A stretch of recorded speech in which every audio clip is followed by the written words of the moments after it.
ABBAS IS Academy welcomes you. Today we will see three articles, three newspaper articles.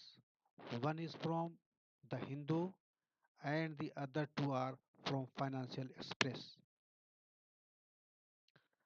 As it is Saturday and there are no editorials in economic times. So as usual, we will begin with a few words. I will call these words vibrant words because these are being used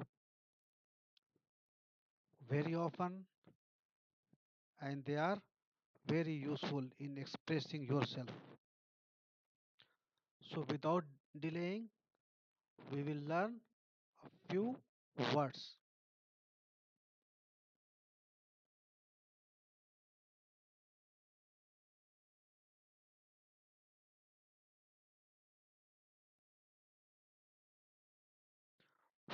First word is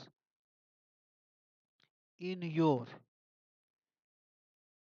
In your means accustomed to, used to it.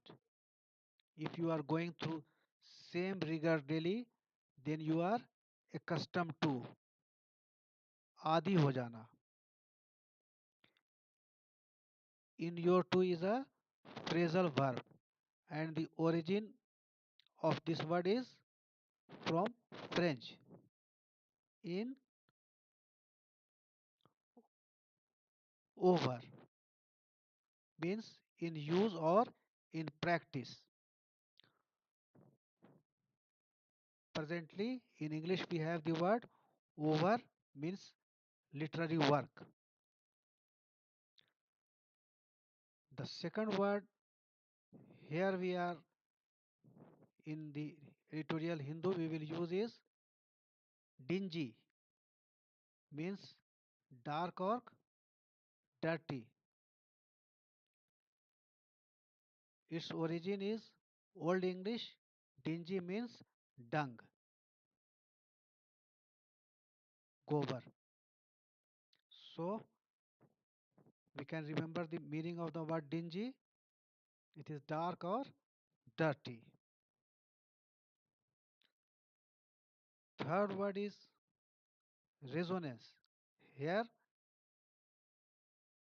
its meaning is in the context of echo. Fourth word is labyrinthine. Labyrinthine means complicated and difficult to find your way through.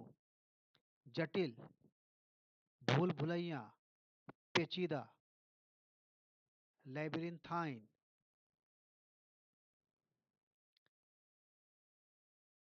And now we have a few words from the Financial Express.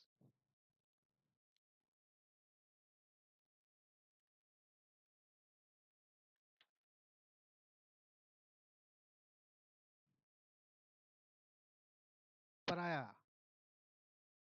outcast, undesirable, outlaw. Its origin is Tamil.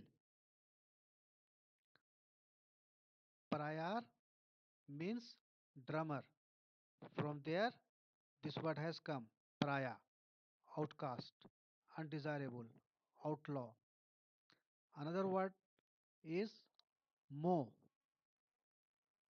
Mo means mouth. Next word is launder, wash or clean.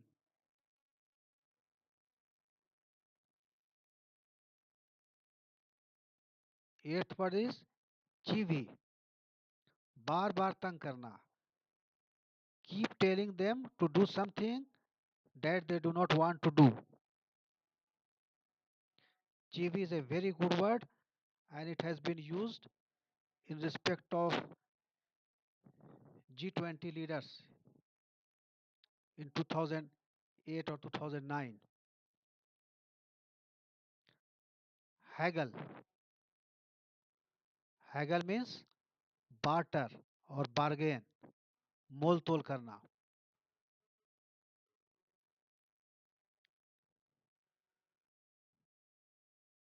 And the last word is derisory, means ridiculous, outrageous, too small.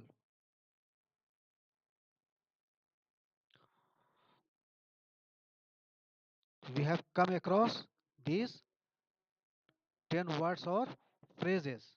First was in your to, means accustomed to. The second word was dingy, dark or dirty.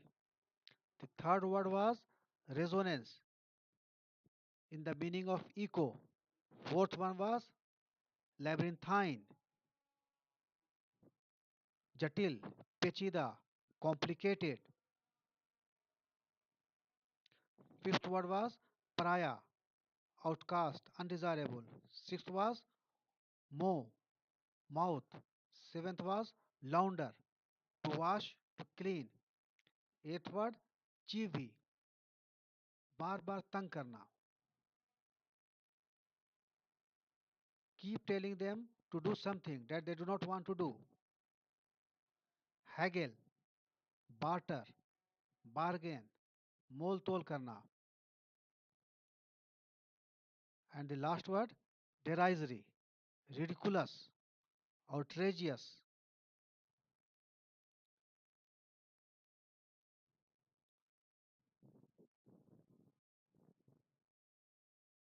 Now we will come to editorial. First we will begin with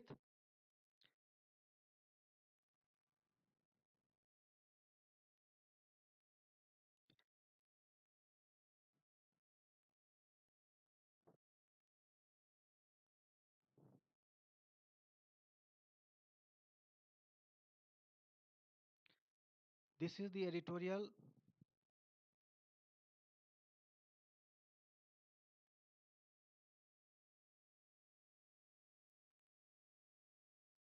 in the Hindu newspaper, Digital Nation. Here we discuss the true measure of digitalization would be seamless delivery of all citizen services. This will be the ideal case of digital nation. When we talk of digital India, it means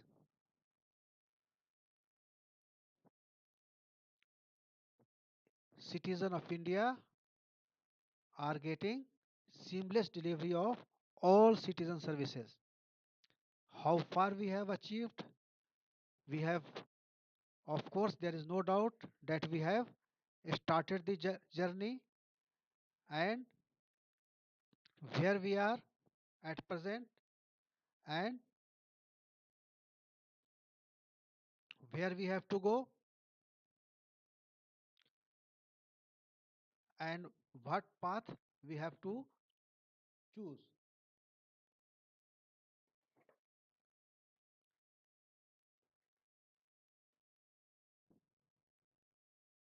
Now let us begin.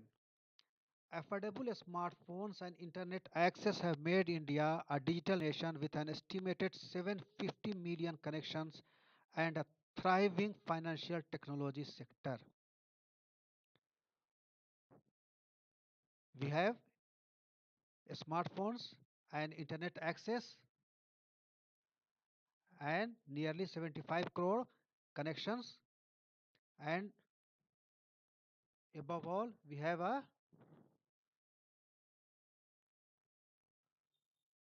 thriving financial technology sector. It is very important for citizens because we use financial technology sector for various uses. We come across, it may be filing your income tax return or making payments. A lot of facilities come under financial technology sector. Citizens in your too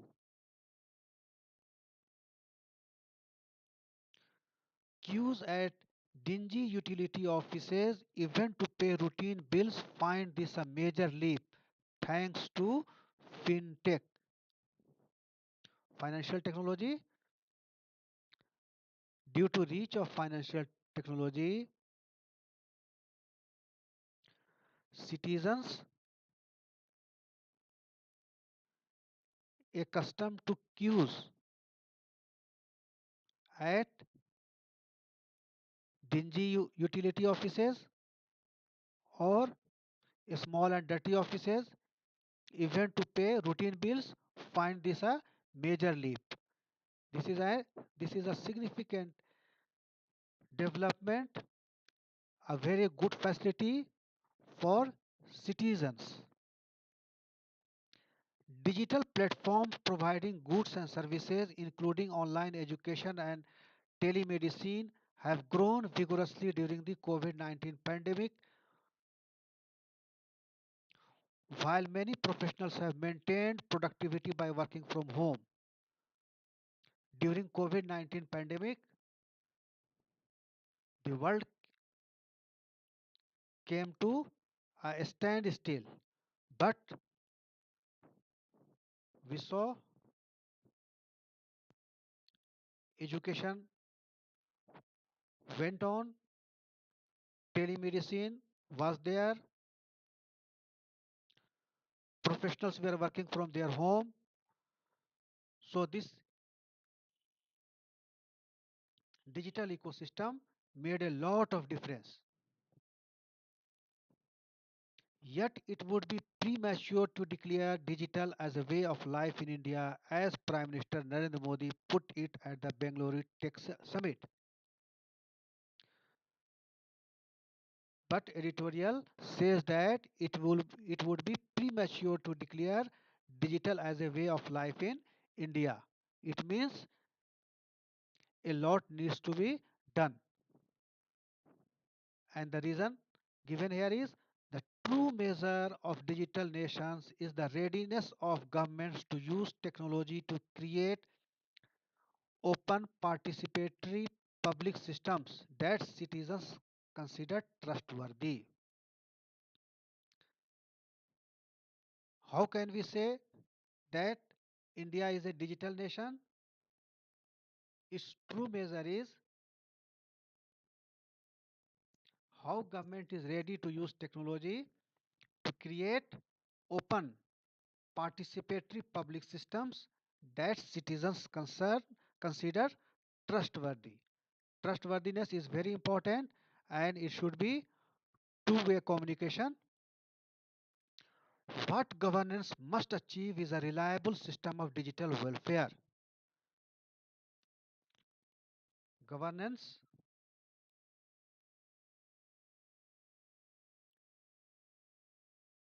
and reliable system of digital welfare.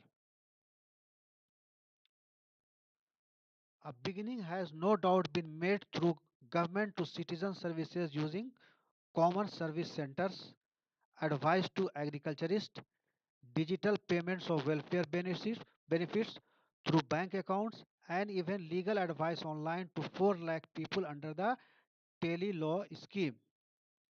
In fact, a very good beginning has been made because we have a lot of common service centers where people can go and do many day-to-day works, be it printing of Aadhaar or other services, be it advice to agriculturists, digital payments of welfare benefits through bank account, legal advice online through telelaw scheme. We have made the beginning, no doubt about it. These present a welcome advance, but if digital methods were applied to other sectors, such as road safety, the results could be dramatic. potentially reducing the accident mortality rate of about 1,50,000 deaths a year. The editorial is asking to expand the use of digital methods and to apply in such sectors like road safety, where there will be safety for many people and it will reduce the mortality rate. In the ongoing pandemic, Mr. Modi's forecast for enhanced adoption of technology in health and education will have resonance, although this was always a priority. Health and education was always a priority, but Modi's forecast for enhanced adoption of technology in health and education will have resonance. It is an echo that it is important, it has to be done, but health and education should always be a priority. In fact, successive governments failed to grasp the promise of achieving universal health coverage by 2022, for which the erstwhile Planning Commission presented a roadmap a decade ago. Health coverage, we have guidelines from WHO in this regard also. Now the nucleus plan is Ayushman Bharat with a digital health identity for all. Through Ayushman Bharat, digital health identity for all can be had. With the emphasis on digitalization, it should be possible to achieve measurable progress early on, at least on one USC component.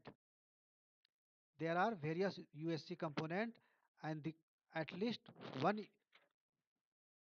USC universal health coverage component, that is access to free essential prescription drugs.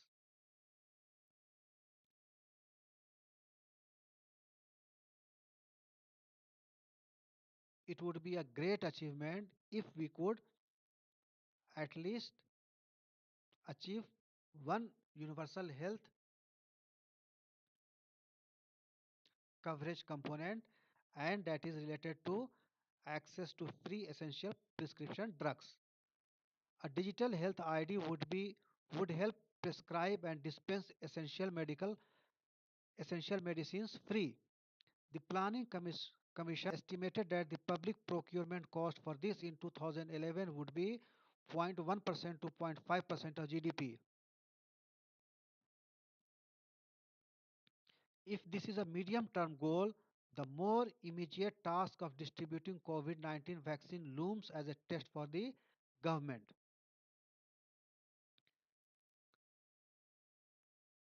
How far digitally we are ready, we will find a glimpse of it when we will distribute COVID-19 vaccine. At a broader level, efficient digital government depends on transforming internal processes and fixing deadlines for service delivery. It is important to deliver the service within a specified time limit, a specified deadline.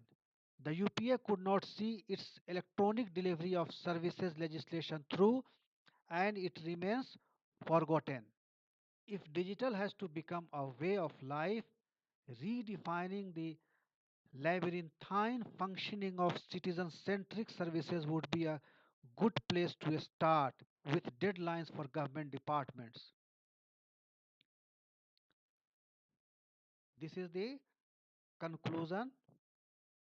If digital has to become a way of life, redefining the labyrinth labyrinthine functioning of citizen-centric services would be a good place to start with deadlines for government departments. Ultimately, The reliability is very important and all services should reach to its citizen in time bound manner. Only then we that we have become India has become digital. India has become a digital nation.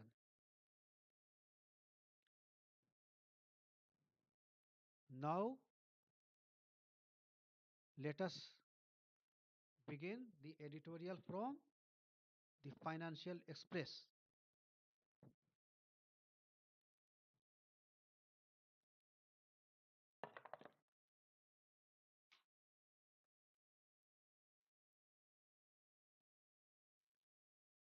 Atmanirbharta has a heavy price. We want to pay it. This is the headline of the editorial. This editorial discusses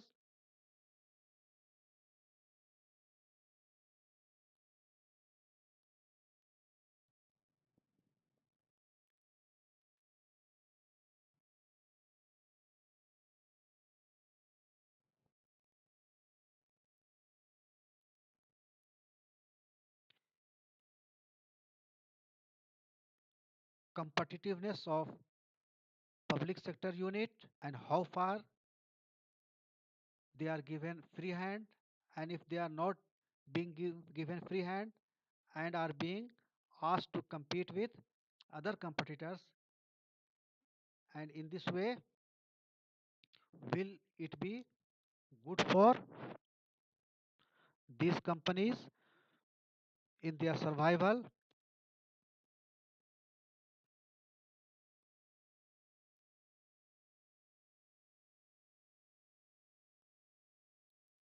The case here has been taken of Bharat Sanchar Nigam Limited's 4G tender. This article, this editorial talks about BSNL's 4G tender is a good example of this. But there is a larger cost as supply costs rise. We need to be aware of this. In fact, earlier 4G tender of BSNL was cancelled as the participants were Chinese companies and a new model for BSNL was envisaged by the government, and in that BSNL had to purchase components from Indian companies, and an aggregator, software aggregator will combine those components. This has never been done earlier, and the cost of these components are also very high, between the cost is higher by more than 50%, and so the competitiveness and the quality both are at stake, and in this case we can't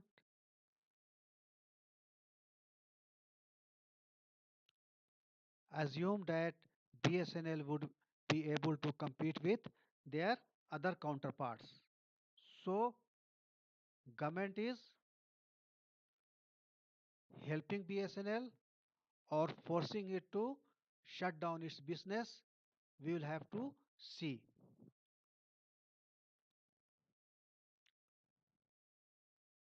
Now let us read the editorial. Just how much of a burden the government's Atmanirbhar strategy is costing the state-owned BSNL is best seen from its various letters of protest following the government forcing it to cancel its 4G tender and instead buy more from local vendors. Just how much of a burden the government's Atmanirbhar strategy is costing the state-owned BSNL is best seen from its various letters of protest. In fact, BSNL is writing letters of protest to the government where they are being asked to buy from local vendors. Its latest letter to the Telecom Ministry on mapping of local capacities and competition in telecom products makes the larger point that since BSNL has to compete with private sector players in the market, its equipment cannot in any way be inferior to theirs and that it cannot in any way have a higher downtime or even be using unproven technology. Other companies are using the equipment supplied by specific vendors and these are proven technologies. And in case of BSNL, they are being asked to purchase from local vendors different components and that components need to be aggregated with the help of software aggregator and it will delay in commissioning of the project and further the technology is not proven one and will it work or not, it is to be seen. The last comment is important since after getting BSNL to cancel the tender in order to exclude Chinese vendors, the government was keen that it uses an altogether new model. Instead of awarding the tender to one equipment vendor with a proven track record, it should buy individual components from vendors and have an aggregator like a software firm put it all together. So it is a very difficult task for BSNL. Its competitors are using proven track record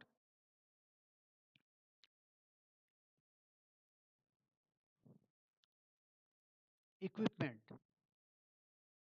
and BSNL has to purchase individual components from vendors and these components will be aggregated by a software firm. Whether it will work or not, there may be a lot of issues. There may be compatibility issues and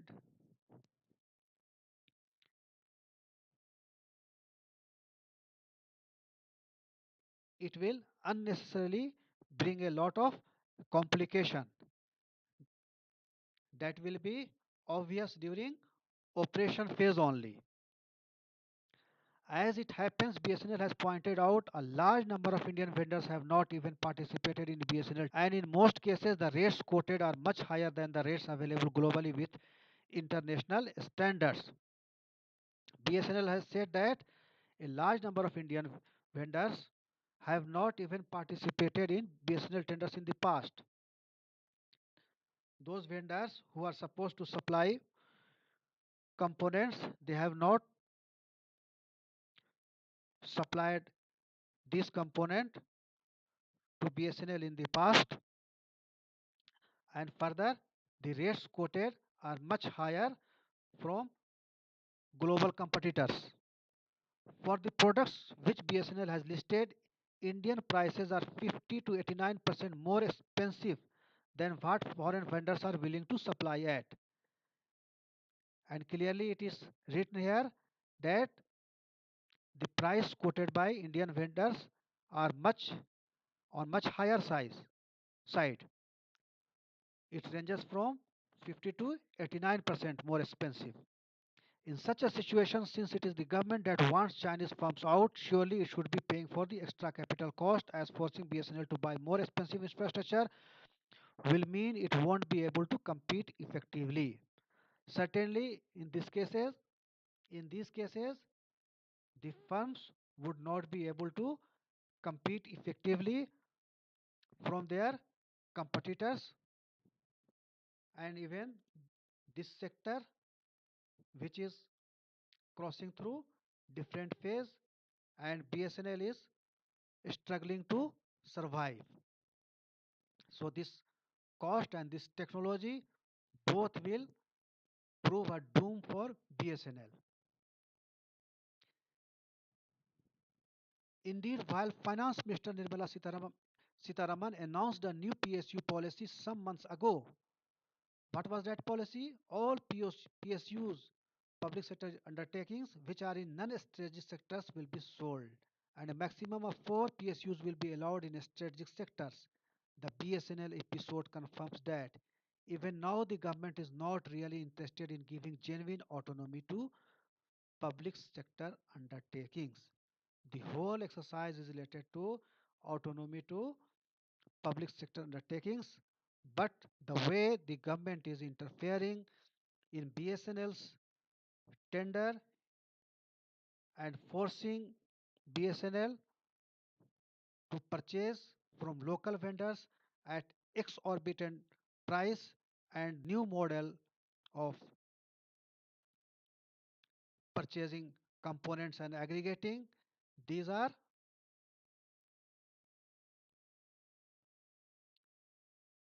threat to autonomy of public sector undertakings. Indeed, the issue of the cost of Atmanirbhar Bharat goes beyond BSNL and has larger implications for the entire economy. This situation is not, this example is not limited to BSNL, but it has implication for the entire economy. Former Chief Economic Advisor Arvind Subramaniam has, in a co-authored paper, pointed out that while India's import duties fell from 125% to 13% between 1991 and 2014, they have since risen to nearly 18%, and this was done by hiking duties on around 3,200 tariff lines.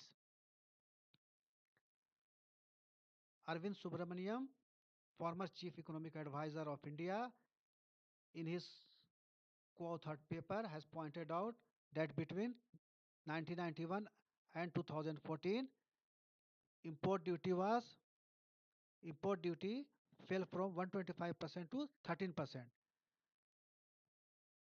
but now it has risen to 18% for 3200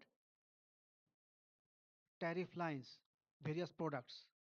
The largest hike, the paper says, took place in 2018 when there were nearly 2500 tariff increases. According to the authors, the tariff hikes applied to around 70% of India's imports. At a time when big trade pacts like RCEP are focused on lowering import barriers, actually raising them makes India the pariah, outcast. And as we have seen from economic data, India's high growth years have been those with large export growth as well. Indeed, it is the high growth of exports that is not just, it is also responsible for the big jump in investment levels in the economy.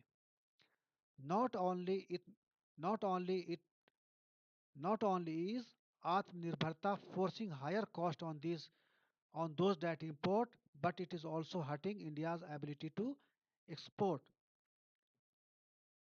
The editorial says that this Atmanirbharta is forcing higher cost for imports, and it is also hurting India's ability to export. So it is a very well written case that shows how the autonomy of a public sector undertakings are being compromised, and public sector undertakings are supposed to compete with public sector players. So it is a contradiction, and government should think over this. Now let us come to another very good article, and the headline is G20 leadership key to multilateralism 2. Now let us start.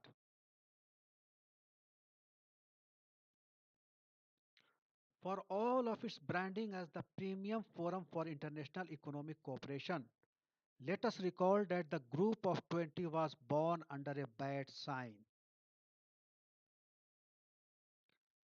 G20 is branded as the premium forum for international economic cooperation.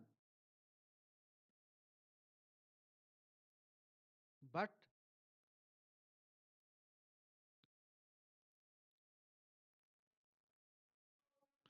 it was born under a bad sign.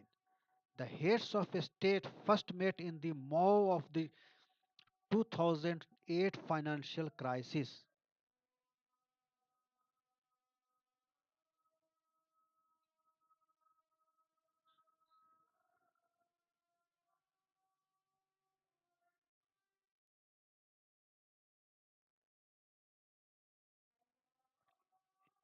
In the maw of the 2008 financial crisis. Maw means mouth, or we can use for stomach also. The heads of state first met in the maw of the 2008 financial crisis. When the financial crisis was open in the dying days of the Bush administration. Now, as they limp toward a low expectation summit in the twilight of the Trump era, twilight, it is the almost end of Trump, Trump era under the presidency of a Saudi Arabia struggling to launder its global reputation. The stars look just as bad. The writer is comparing the year 2008 with the present summit when Trump era is about to close and the presidency of G20 summit is with Saudi Arabia, whose president is trying to launder, means clean or wash its global reputation. As we have seen MSB's involvement in Khashoggi's murder, the stars look just as bad. So that both the situation 2008 and the present one both are equally bad. In April 2009, at just the second full summit meeting of the new Great Power Forum, Jordan Brown and Barack Obama. Jordan Brown at that time from England and Barack Obama, US President, Chivi, Chivid. It is from Chivi. We have seen the meaning of the word Chivi. Keep telling somebody to do something that they do not want to do. बार बार तंग करना. And haggled. Haggle means but haggle means barter or bargain with Hu Jintao, Angela Merkel and Nicolas Sarkozy. China, Germany and France. Barack Obama and Jordan Brown,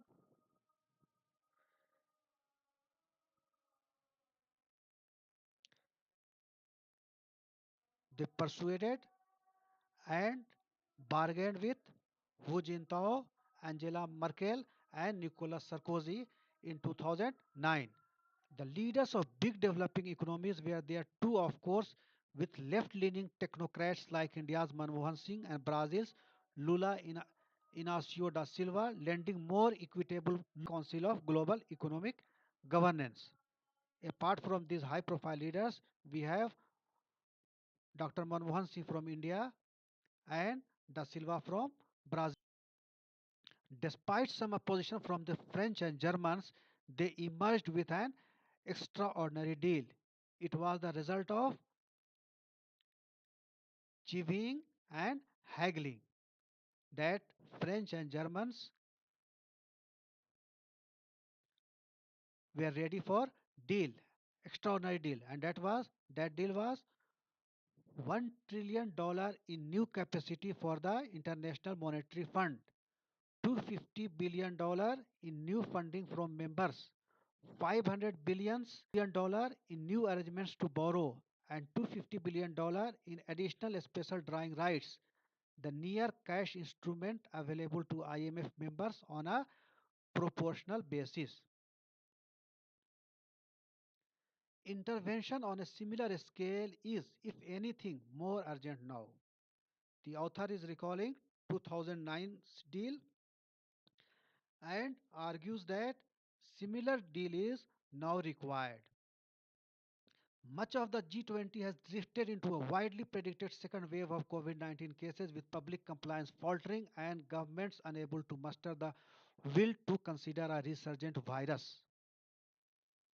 The situation is very grim due to COVID 19 cases. Something similar has happened to efforts to ensure a coordinated global economic response to the pandemic. From the most resilient economies to the most fragile, there is massive uncertainty. In this time of pandemic, whether developed countries or the developing countries, all are in the time of uncertainty. Global output has taken a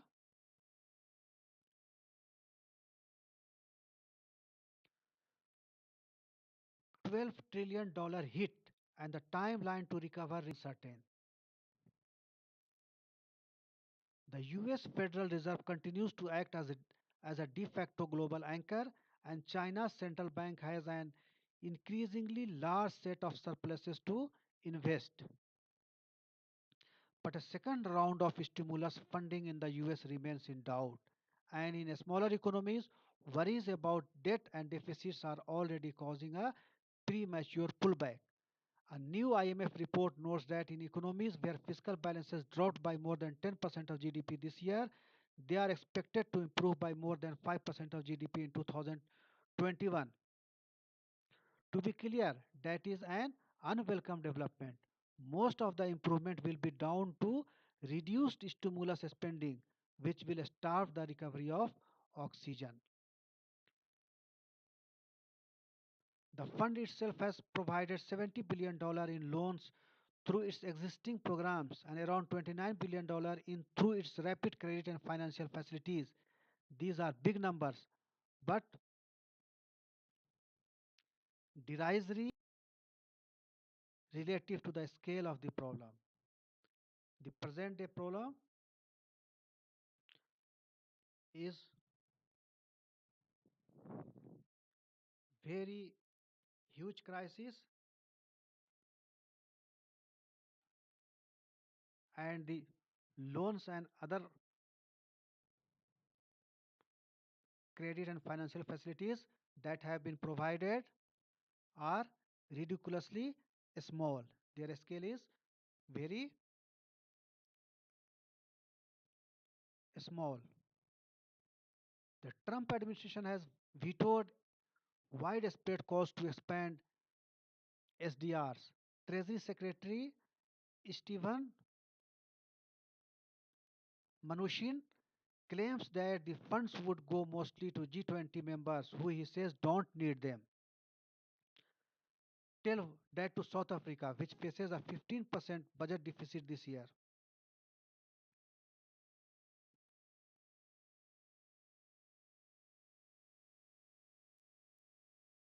Mnuchin clearly hasn't studied the numbers. Poorer countries would realize enormous benefits too. Mozambique, for instance, would see its international reserves bolstered by some 18% if the stock of SDRs was increased to $1 trillion. Bangladesh would get around $9 billion, which the Center for Economic Policy Research reminds us would enable it to purchase around 12 million COVID 19 test kits or fund 50% of its annual imports from the US. The G20's current leadership allows for optimism. Donald Trump is looking to prove that a lame duck can still smash things, and his good friend Mohammed bin Salman lacks the moral authority to secure a deal. Narendra Modi and Jair Bolsonaro, who combine hollow economic rhetoric with right wing populism. Now it is telling us the leadership, their quality at present G20 meet. As for Boris Johnson, he may be anxious for a reset, but he is no development. If nothing else, how focus minds on the dangers of ongoing inaction. Zambia has just become the first African country to default on its debt since the advent of the pandemics, and similar pressure is piling up elsewhere. Even where there is little risk of default,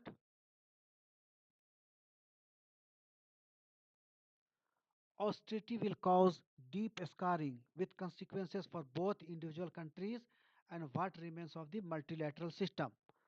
Perhaps the most damaging legacy of 2008 is the global rise of the same nationalist anti-democratic leaders who are an obstacle to coordinated action now.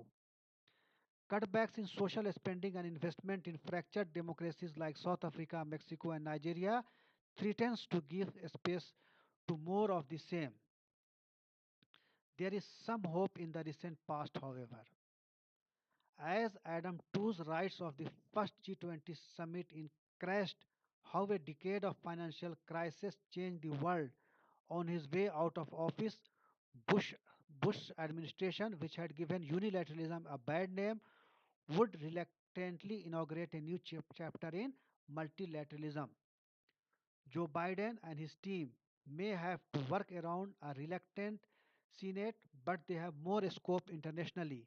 They should be telegraphing now to Europe, to China, and to big emerging markets that they will support a G20 plan with four basic elements. And what are these basic elements?